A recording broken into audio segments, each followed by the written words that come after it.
ทอดพอล่ะพอโทรหาพอเด้อโตดูเสี่ยวยังโอ้มันสิซอดมือลูกเด้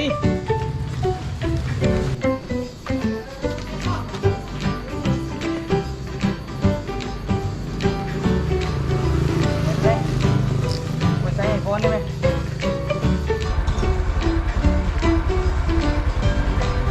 ไปใส่นี่ไปเลี้ยง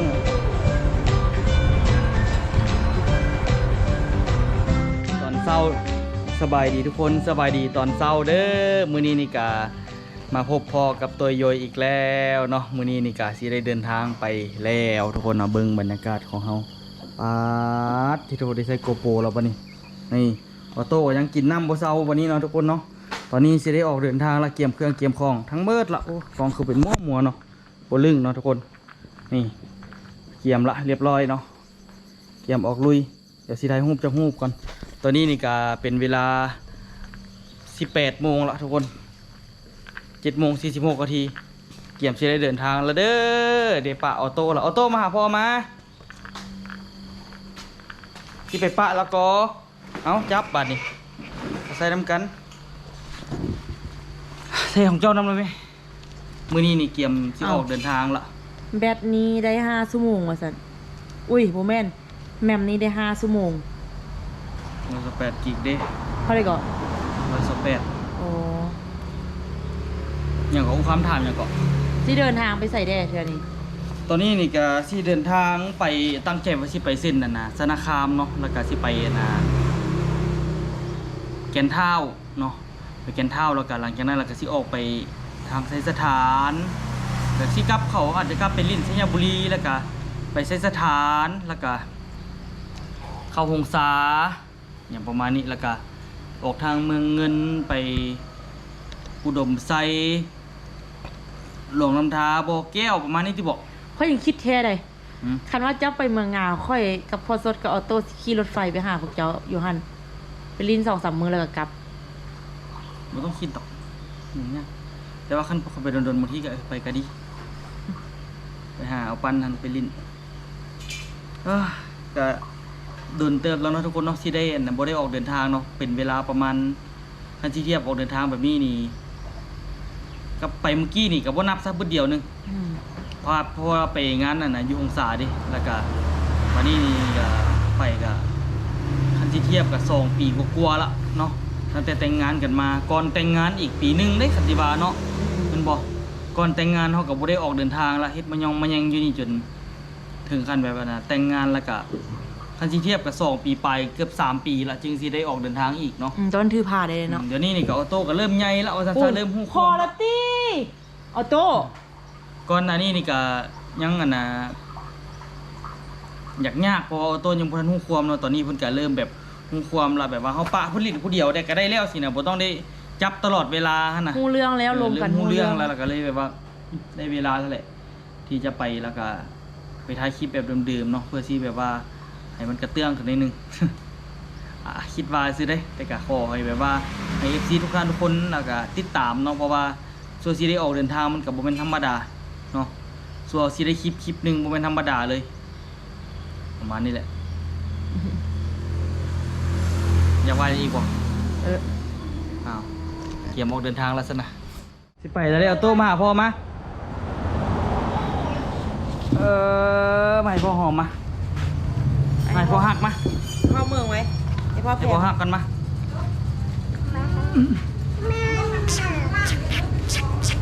เขากอดกันเขากอดกันมาเขากอดกันเอาโตนี่หนาพอมาลินทำไมเนอะเอาบอกลำกล้องก่อนคิดฮอดพ่อล่ะพ่อโทรหาพ่อเด้อโตมึงสิเอาอย่างโอ้มันสิซอดมือลูกเด้มันสิซอดมือลูกเลยเอาโตพ่อชื่อออกไปก่อนเด้อโดยแม่พ่อบอกแล้วลูกพ่อโดยเด้ออันน่ะคิดฮอดพ่อล่ะโทรหาพ่อเด้อโดยพ่อคิดฮอดลูกล่ะพ่อสิโทรหาลูกเด้อโดยบัดพ่อกลับมาพ่อสิซื้อของมาฝากเด้อ ก็ยังว่าโดย โอ้ย เอ้าอย่างกับ แม่ สอนยากแท้อันเอาโดยนี่ แม่แม่แม่ ปลาเป็นเพื่อติ่ม จีบ ลูกมันเหม็นเอี้ยว่ะท้องเลยคือโจรแท้บ่อท้องมันคือปลามันกินน้ำจนระเบ่งเมดกูคำเอ้ยอ๋อมันกินน้ำจนท้องเบ่งเมดนี่น่ะ กินน้ำเท่กินน้ำว่ะเดี๋ยวชิดออกเดินทางแล้วทุกคนซักซาบ่ได้แล้วเนาะไปเลยเด้อเฮ้ย บ๊ายบายไปโตบ๊ายบายบ๊ายบายพ่อไหม โตบ๊ายบาย บ๊ายบายไปรับสิไป ไปมาซ่อนข้างหลังนี้บัดนี้เขาจะไปทำกัน บ๊ายบาย ซื้อหมวกกันน็อกก่อน โชคดีเด้อ จับกล้องก่อนมาเลยอ่ะความมีกูสนใจกันเลยจอดที่สิไปเมียนเครื่องเท่าไหร่ เจ้าก็ยังบ่สนใจไปกินเบียร์หมดมือ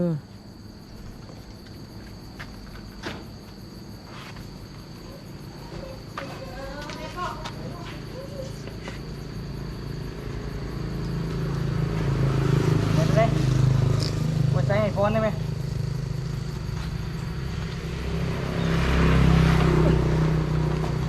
ว่าจะไหนเนี่ย อ่ะบ๊ายบาย ฮะอ้าว กะฮู้แล้วก็ค่อยเว้าในใจค่อยออกไป ป้าโชคดีเด้อเดินทางปลอดภัยเด้อ เอาใน มี ใจ ยอด แล้ว วิวหลายๆให้ฮอดแสนซับไปไว้เด้อ อ่ะ คนเฝ้าในใจว่าซะดิตานายขนาด บ๊ายบาย บ่เว้าอย่างซ้ ว่าไปกินแท้บางทีดา ำ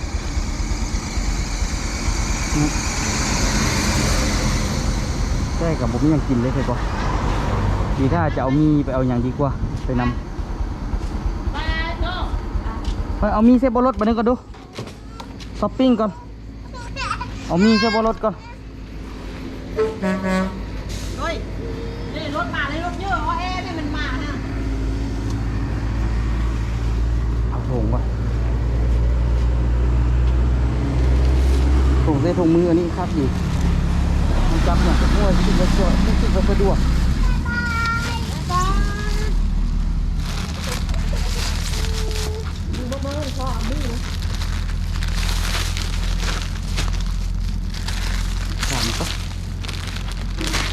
ไปไป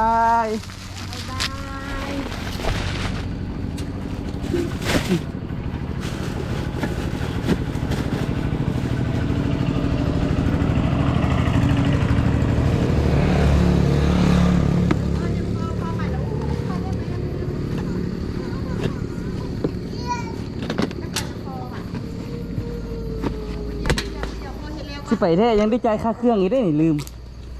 ค่าเครื่องเมื่อวานนี่ลุยแล้วเด้อผมไปน้องพอดีนี่สภาพ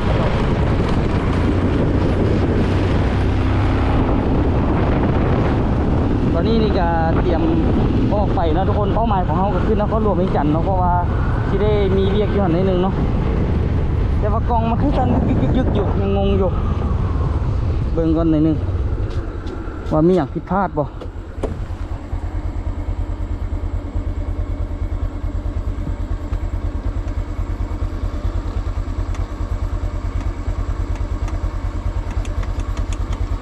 เล็กมันสีหักบ่วะทุกคนมันกระสันยึกอยู่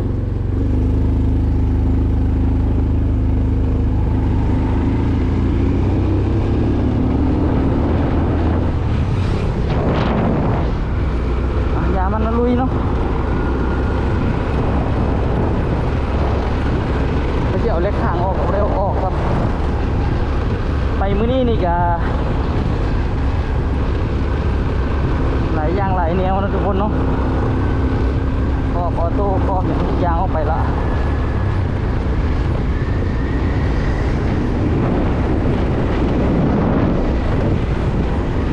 การเดินทางของเรากำลังที่มุ่งหน้ากันกำลังที่ตื่นเต้นนะทุกคนเนาะเพราะว่าตัวที่ไปพาทุกคนไปเจอสิ่งใหม่ๆงามๆคักๆเนาะแต่ก็ยังดีที่เขามีใบละมีคู่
ตอนนี้นี่ก็บรรยากาศโอ้โหเย็นสบายเลย ตอนอยู่ในหันจอดอยู่ละล่านี่ฮ้อนทุกคนแต่ว่าบ่ฮู้ว่าฝนสิตกบ่กันฝนตกก็คือสิได้เสื้อกันฝนแล้วก็เปลี่ยนเกิบเนาะเพราะว่าเฮามาอันนี้เฮาต้องได้ใส่มีเสื้อกันฝนติดโตเนาะทุกคนเพราะว่ายามนี้เป็นยามฝนมันสิตกตอนใดก็บ่ฮู้เนาะได้เกี่ยมไปตลอดถ้าฝนมันตกแห้งเฮาก็แค่จอดเนาะทุกคนถ้าฝนมันตกธรรมดาเฮาก็ไปต่อเรื่อยๆแล้วนี่แหละทุกคนเนาะชิวๆมื้อนี้อันนี้นี่เป็นเส้นทางจากล่องซานไปสู่นครหลวงเวียงจันทน์เนาะทุกคนก็เป็นเส้นทางดินแดงนี่แหละเนาะแต่ละเรื่องนี่ก็รีวิวอยู่ในรถเนาะแต่ว่ามื้อนี้นี่ก็มีรถจักรเขาก็รถจักรนี่แหละซิ่งเนาะทุกคนรีวิวในรถจักรไปเอานี่โดยตรงเลยเนาะจิ้วเลยขี่กับประมาณ60 70เนาะเพราะหน้าทางก็น่าจะไวอยู่ทุกคนรถจักรมีรถไงนี่มาเรื่อยๆเนาะเราต้องได้ระวังเวลาเลี้ยวเวลาอย่างเพราะมันจะมีรถนักเข้ามารถแห่รถอย่างเข้ามาเรื่อยๆเนาะ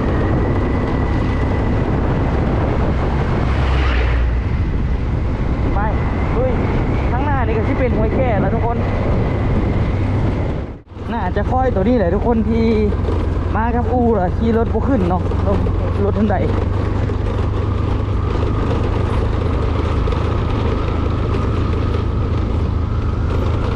แม่นว่าเป็นตัวนี้หรอหรือว่าบ่แม่นโอ้น่าจะบ่แม่นที่น้องน่าจะกลายมาละมากับอู่ล่ะใส่ปุ๋ยนักล่ะจักมันเฮ็ดเวียกหลายโพดล่ะจักมันฮ้อนล่ะมันบ่ขึ้นทุกคนมันบ่มีแฮงเนาะเลยได้ผ่อนพักผ่อนจนมันมีแฮงล่ะจึงได้บื่นไหมรถมันก็ค่อยสั่นเนาะทุกคนมันหลายหม่องเนาะดูใกล้ๆกันค่อยไปบ่ได้ขี่ไว้หลายเนาะเดินทางรอบนี้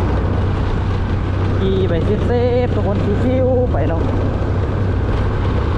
แต่ว่าก็หิวข้าวอยู่วันนี้ที่ไปกินข้าวหันได้นาก่อนแล้วจึงที่ไปต่อ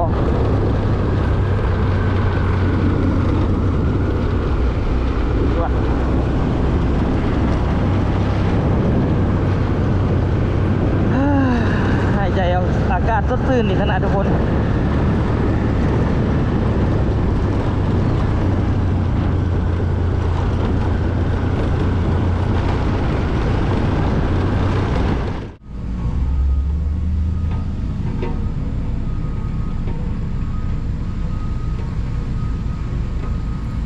เริ่มแปลงตอนจักโมงไงนี่แต่ละมือนะ8 โมง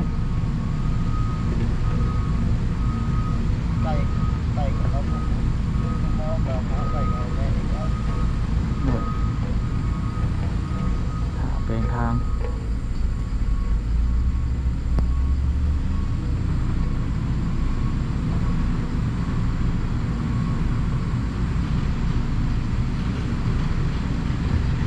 ยังบุกเกี่ยมเฮ็ดคอนกรีตเท่าไหร่ทางนี้ก็ไปปูดคอนกรีตเลย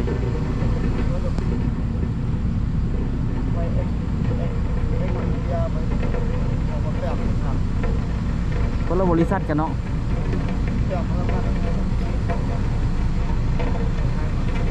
รถกำลังมาทุกคนมาด้วยฝั่งนั้นพวกเขาแก้มเขาเทคนิคไปได้นะเขาบุกแก้ม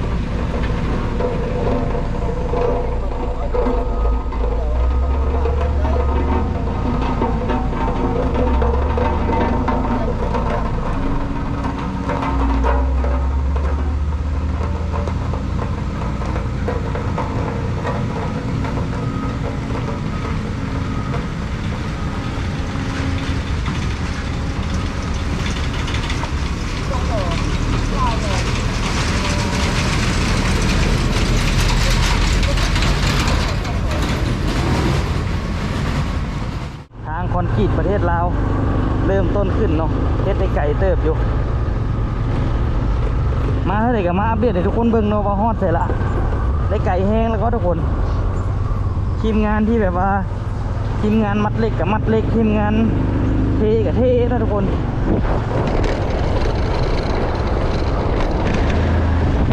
ตอนนี้คือไปได้ไก่แห้งละมัดเหล็กยาวเลยล่ะกะทิเทมาเดียวเนาะ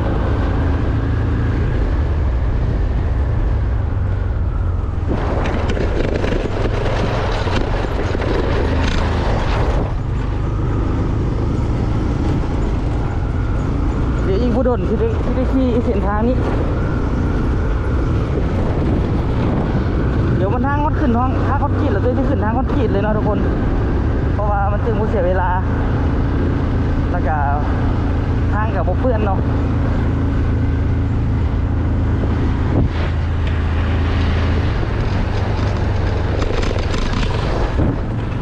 สุดยอดเลยมาได้ไก่แห้งหนาเตอะเนาะ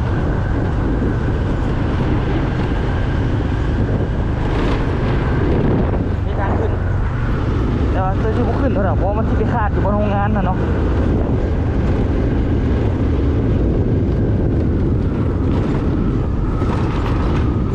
เดี๋ยวสิลองรถจักรไปลองสัมผัสดูทางขึ้นนี่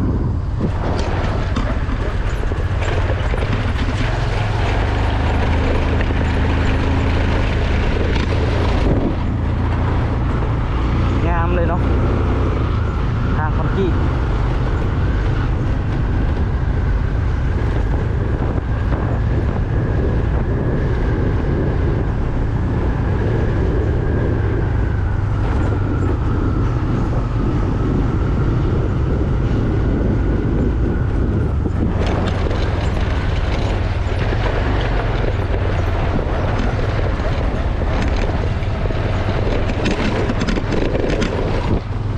ขึ้นก็เป็นตาขึ้นแล้วแต่มันบ่มีทางขึ้นเนาะโอ้ทางหน้ามีทางขึ้น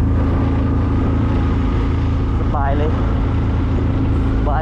ายเลยนี่ขอขี่ทางคอนกรีตเด้อเป็นบุญวาสนารอรถเนาะ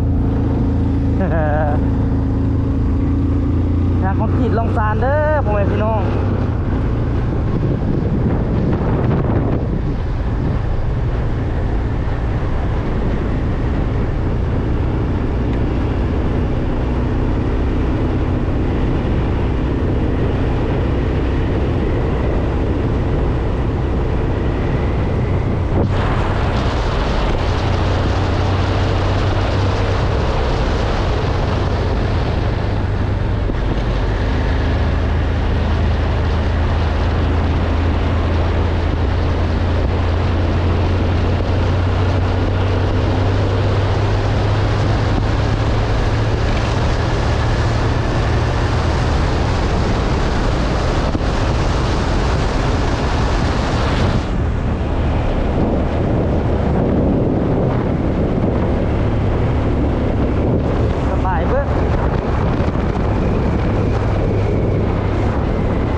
ก่อนสิไปเวียง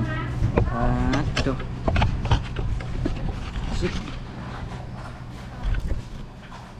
เขาทะเลเนาะ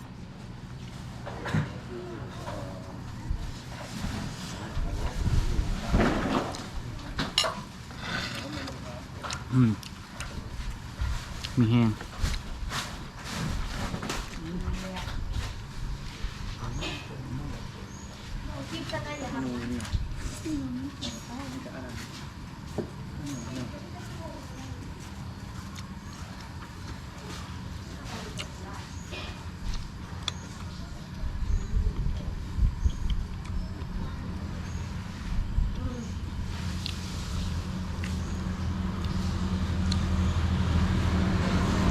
หันนี่ทุกคนได้หลาย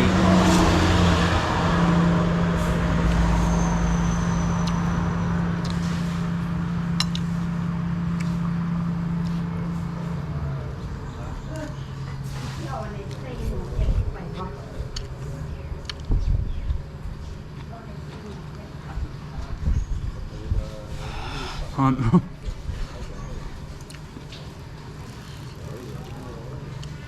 ฮอนทุกจุดเลย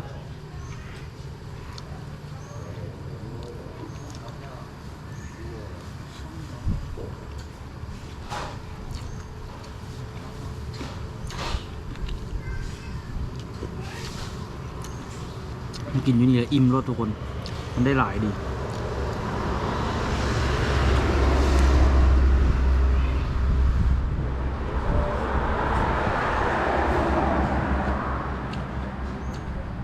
ฝนก็คือสิตกแดดบ่ตกแดดนี่แหละเตรียมสิไปลุยต่ออยู่จังไหน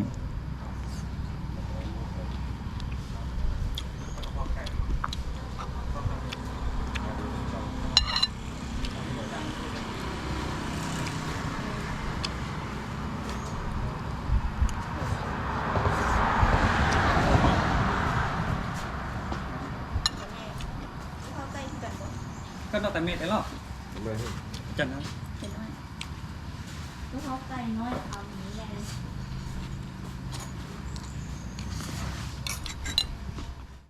โอ้เลยออกแอกอยู่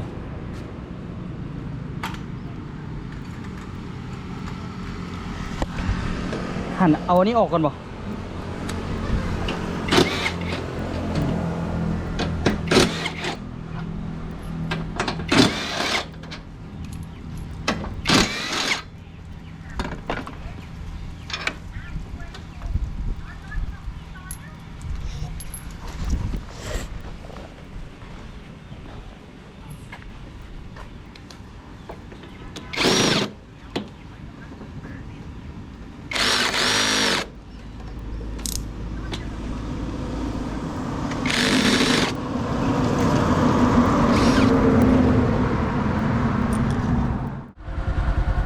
ตาดีกว่า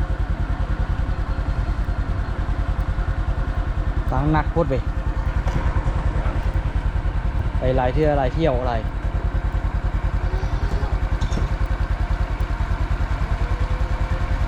ไปใส่นี่สิไปเลี้ยง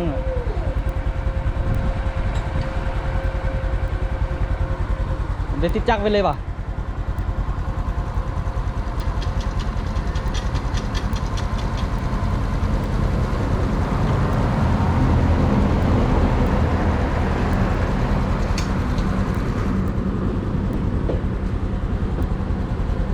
เดี๋ยว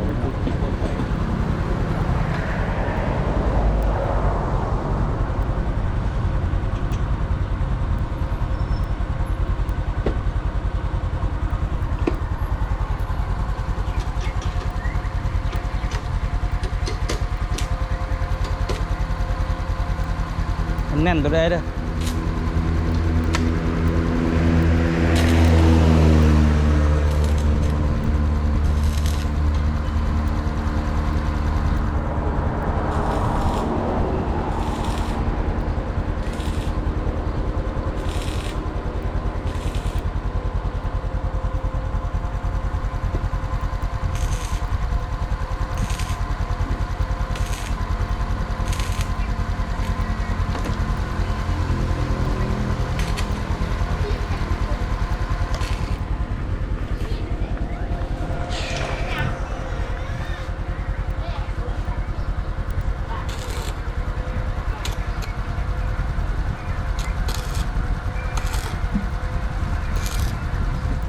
มันอันนั้นนะทุกคน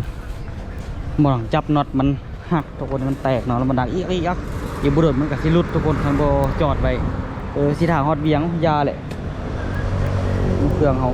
ไม่ได้เครื่องนุ่งหรอกทุกคนบ่มีอย่างดอกมันกับบริหนักเฮงเนาะแต่ว่ามันก็หลายเที่ยวหลายที่หลายมันก็แตกเนาะรถตอนใส่รถคิกไอก็ยังแตกตอนใส่รถคิกไอก็ได้จอดเท่ากันเพราะว่ามันอันนั้นเพราะว่ามันหับน้ำหนักหลายโคตรเนาะหลายเที่ยวหลายที่หลายมันก็เป็นให้เพื่อนให้ตัวติดจักรรถไปพร้อมก็เลยว่า ปิดไปตัวกับบ่ฮู้ว่าเป็นหยังคือติดเนาะแต่เพิ่นบอกอย่างใดก็เฮ็ดแหละเนาะ สิฮอดเวียงแล้วก็ต้องได้แวะอันนี้ก่อนบ่แวะบ่แปลงก็บ่ได้เนาะเทื่อหน้าก็ได้แปลงคือเก่ามาบ่จื้อเจ้าของพ่อแม่พี่น้องเอ้ยเฮาเอื้อกๆอยู่สมพรเลยนอนเฉยอยู่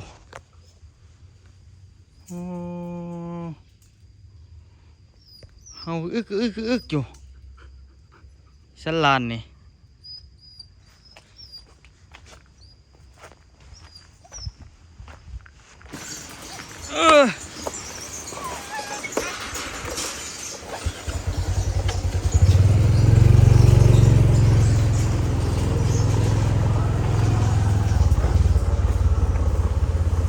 แล้วเหรอเว้นนะทุกคนตัวกันรีบเอาเลื่อยไปให้พอแล้วเหรอเว้นเอาเพิ่นลืมออกมาเครื่องเพิ่นก็ลืม2 อันพุ่นน่ะอยู่พุ่นน่ะเฮ้ยอู้ส่งขนส่งมาเฮือกันได้นะซากแบตจนเต็มเรียบร้อยแล้วว่าเอามาเฮือพอตัดงานี่ทุกคนแล้วซาดลืมออกมานำป้าโคตรอยากนอนเลยทุกคนเมื่อกี้นี่ตัวขี่รถมาเอาหยังตัวขี่รถมาโคตรอยากนอนเลยทุกคนตัวจนสิฮอดแล้วนะอดเอาว่ามาฮอดเฮือนแล้วจึงรับมาฮอดเฮือนแล้วจึงรับขี่มาป้าตาสิรับจนได้จอดข้างทางนอนแบบรับตาแล้วนี่ละล่านั่งอยู่รถเลยจะรับตาแล้วนี่เฮ้ยจึงว่ามีแฮงมาต่อนะทุกคน